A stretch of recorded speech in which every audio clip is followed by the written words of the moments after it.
घोटगी में चूंड सरगर्मी उरूज ते पहुंची वयूं। राजपूत बिरादरी जे मोअज़्ज़िज़ शख्सियत एडवोकेट राव साजिद, डॉक्टर राव सिकंदर अली ऐं एडवोकेट राव आसिफ अली पारां सूबाई तक PS 21 घोटगी ते पीपल्स पार्टी जे नामज़द उम्मीदवार सरदार अली नवाज़ उर्फ राजा खान महर जे एज़ाज़ में कॉर्नर मीटिंग मुनक़द कई वई, जंहिंमें अॻूणो councillor Rao Sarwar, Rao Waris Ali, Rao Ayaz Asghar, councillor municipal committee Ghotki Rao Nadeem, advocate Rao Riaz Ali, advocate Rao Nadeem Akhtar Rana, Sajid Nisar, Rao Farman समेत राजपूत बिरादरी, हिंदू बिरादरी, दाया बिरादरी, शेख बिरादरी, मसीही बिरादरी समेत ॿियनि वॾे अंग में शिरकत कई।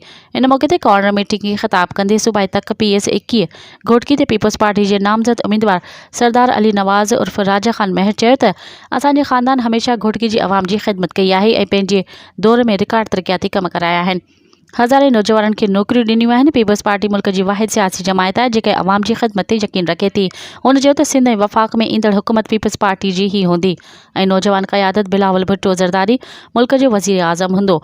हुन चयो त राजपूत बिरादरी समेत ॿियनि बिरादरियुनि जा माण्हू 8 फ़रवरी ते तीर जे निशान ते ठपो हणी असांखे कामयाबु कनि। मज़ीद ख़बरनि ऐं तफ़सीलात लाइ विज़िट कयो असांजी वेबसाइट www.awamiNewsHD.com ऐं ॾिसंदा रहो अवामी न्यूज़ HD।